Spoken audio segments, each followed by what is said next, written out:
Mami, bakit po? Wala anak. Ano? Sige na. Baka malate ka pa sa school. Tara na.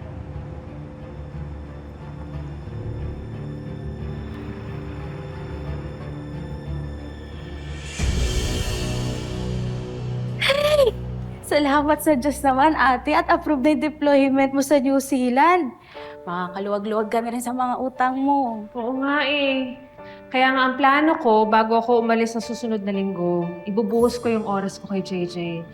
Para naman hindi niya ako masyadong mamiss. Ay, sandali. Si Daniel.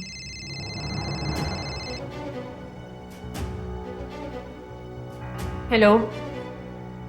Daddy, si Mami po ba yan? Ikitain ba natin si Mami?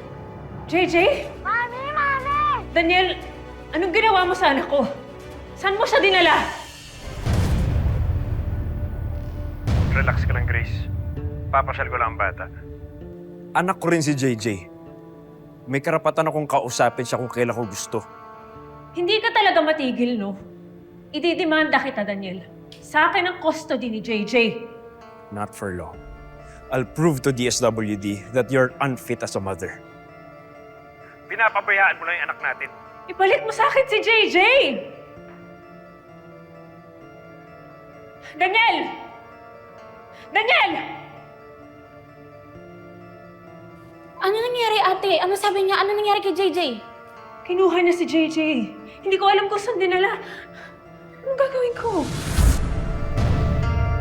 Anong gagawin ko?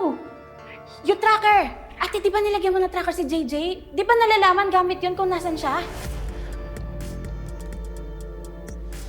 Baby, wag mong iwawala tong kwintas, ha? Importante to.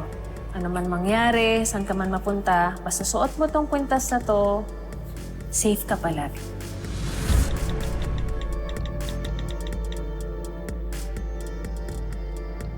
Nasa Antipolo sila ngayon?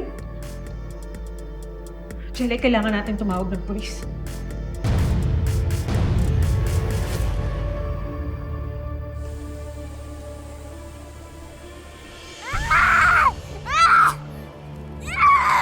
Tumigil ka, sabi! Dito ka! Dito ka na babagay! Ah!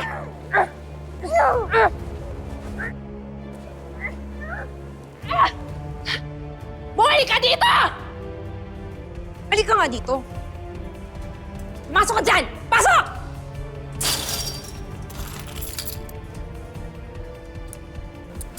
Diyan ka na babagay. Nakakainis dahil ngayon, kasal pa rin sila ni Daniel. Alam mo ba yon, ha? Samantalang ako, andito, naghihintay, mukhang tanga.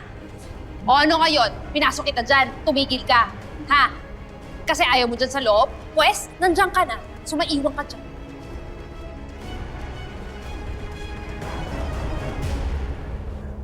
Selena! Anong ginawa mo sa anak ko? Ha? Eh, ang ingay-ingay niya kanina para siyang asong ngawa ng ngawa. Ayan, dyan sa bagay.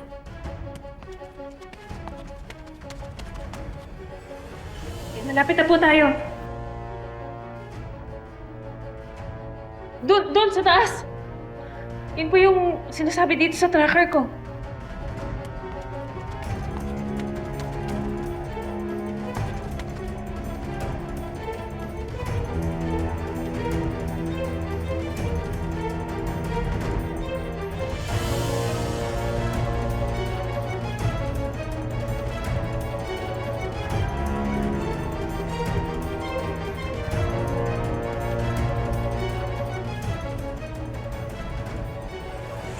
Akin na. Give it to me! Umigil ka na dyan, ha? JJ. Bagay lang siya dyan, no? Kasi para siyang asong ngawa ng ngawa ang ingay-ingay niya. Anak!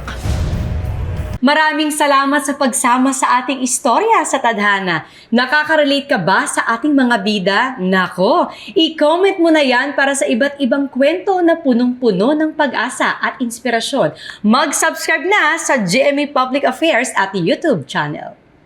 I-click na rin ang bell button para lagi kang updated sa pinakabagong storya ng Tadhana.